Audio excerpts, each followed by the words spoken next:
Hi. You know what? Being good enough is something that we all struggle with, at least sometime in our life.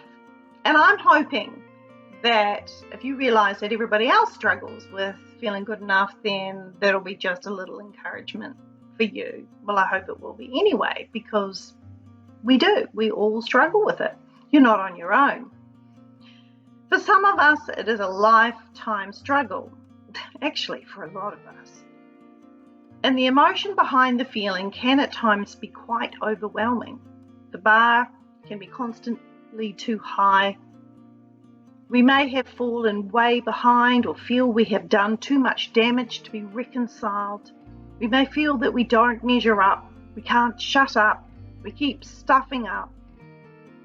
For whatever reason, whatever our reason is, we just think we're just not ever going to make the cut. Never be good enough.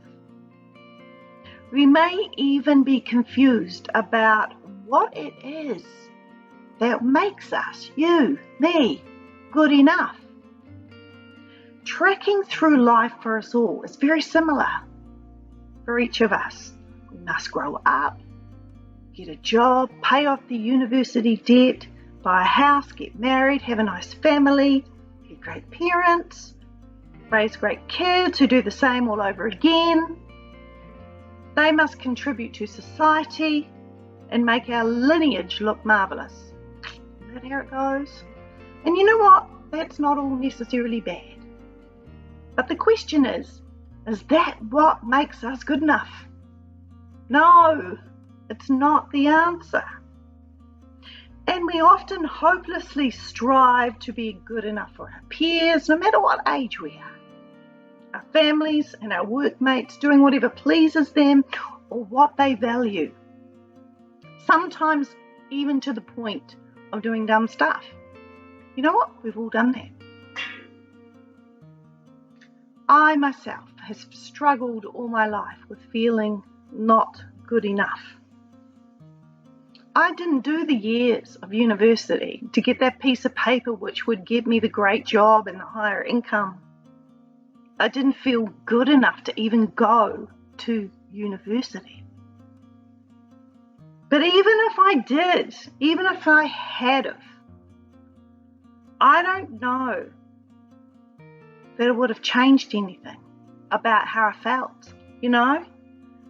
I still would have battled with the feelings of not being good enough because it seems to be ingrained in my spirit, ingrained in my soul from a young age.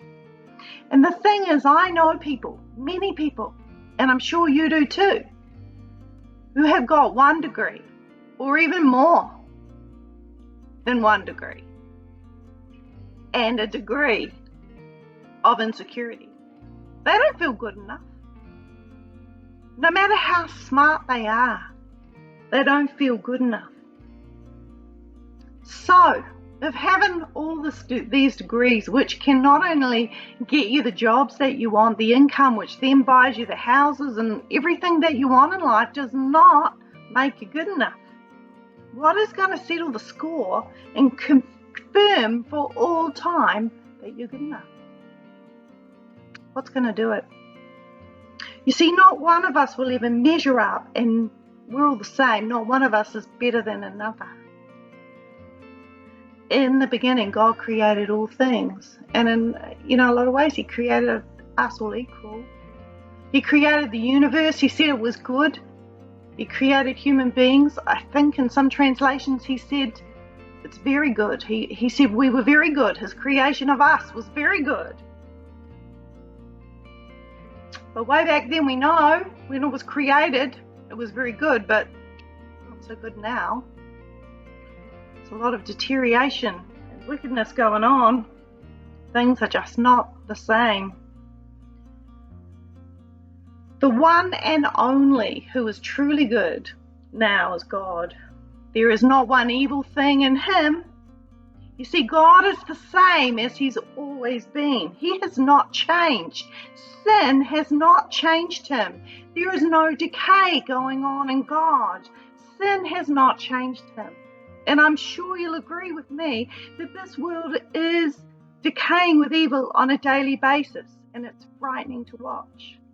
At the same time, the enemy who's causing this sin and decay has been out to steal your identity from the get-go. He does not want you to know that you are good enough. If you know you are good enough, you will know who you are. If you know who you are, you will know you are powerful. If you know you are powerful, you will use that power. If you use that power, you will use it against him, the devil. If you use it against him, you will mess up his plans. And if you mess up his plans, then God will prevail. And so will you. You are already good enough because of what Jesus did on the cross for you.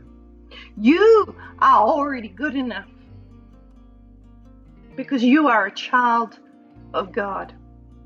And you have always been a child of God. If you have already accepted Jesus Christ as your Savior, you know you are forgiven. And if you haven't done that, the invitation is wide open for you. You are a citizen of heaven. That is your home. You are a part of the family of God. You are called. You already have a role. You are a minister of reconciliation. You can talk to God anytime you want. You are commissioned and you are empowered. You are more than good enough. And that is being confirmed by the one and only who has always been good and always will be good.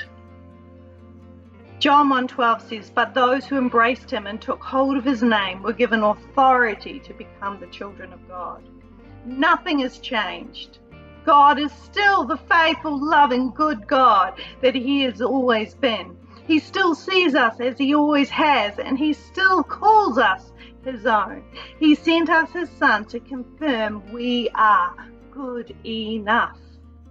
And he chose us to be his very own, joining us to himself even before he laid the foundation of the universe. Because of his great love, he ordained us so that we would be seen as holy in his eyes, with an unstained innocence. For it was always his plan to adopt us as his delightful children through our union with Jesus, the Anointed One. That's Ephesians 1:4-5.